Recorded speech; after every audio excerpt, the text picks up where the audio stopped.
Hello, আসসালামু আলাইকুম। কেমন আছেন গাইস? আশা করি সবাই ভালো আছেন। তো আমরাও ভালো আছি। তো এই যে শীতের সময় এই তরকারি না খেলে তো সবাই বলবেন যে ও কি খেলাম না কি খেলাম না।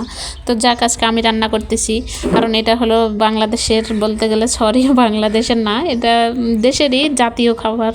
কারণ মাছ, আলু, বেগুন দিয়ে হলো চচ্চড়ি। আলু আর বেগুন, টমেটো, এই শীতের সময় তো সব তরকারিতে থাকাই লাগবে, তাই না?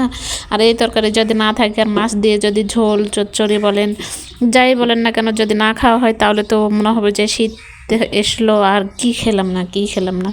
তো যাক, আজকে বলতে গেলে এটা জাতীয়ই তরকারি আমার কাছে, কারণ এটাই আজকে রান্না করব। তো এই যে দেখতেছেন, এখানে হলো নতুন আলু, আমি আলু, পেঁয়াজ, তারপরে হলো কাঁচামরিচ, মশলা যা যা লাগে সব হাত দিয়ে মেখে নিচ্ছি। তো মেখে নেওয়ার পর হলো এই যে আমার পাবদা মাছ ছিল, পাবদা মাছগুলো হলো বিলের মাছ।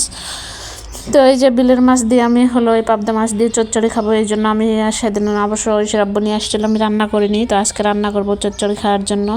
তো এইদিকে হলো সব মাখে টাকে নিয়ে হাতে মাখে নিয়েছি। মাখে নেওয়ার পরে হলো এই যে পাবদা মাছগুলো দিয়ে একটু পানি দিয়েছি, দিয়ে হলো রান্না করতে দিয়ে দিলাম। তো এইদিকে হোক, আর এইদিকে তো আমার ভাত রান্না হয়ে গেছে। ভাতটা আমি নিয়ে আসে হলো ভাতটা মেলে দিচ্ছি, কারণ হলো ভাতটা একটু ঠান্ডা হলে আরও বেশি ঝরঝরা হয়, আর গরম অবস্থায় এভাবে রেখে দিলে হলো ভাতটা একটু নরম হয়ে যায়। তো এই জন্য আমি হলো এইদিকে ভাতটা মেলে দিয়ে আসে দেখতেছি যে তরকারি ফুটে গেছে। তো তারপরে এই যে যার কারণে হলো জাতীয় বলা, এই যে বেগুন, এর কারণেই তো এই তরকারিকে জাতীয় বলা, তাই না? বেগুন আর হলো টমেটো।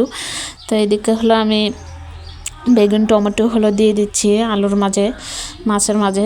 আসলে বেগুনটাই তরকারি যখন ফোটে তখন দিলে হলো তরকারিটা স্বাদ হয়, আর বেগুনটা সুন্দরভাবে সিদ্ধ হয়ে যায়। অনেক আপুরা দেখি যে হলো বেগুন একসাথে দিয়ে দেয়, অথবা বেগুন ভেজে দেয়, এইভাবে দিলে চচ্চড়ির তরকারিতে ভালো লাগে না, কারণ বেগুনটা হলো সিদ্ধ হতে চায় না, কেমন জানি করে। আর এইভাবে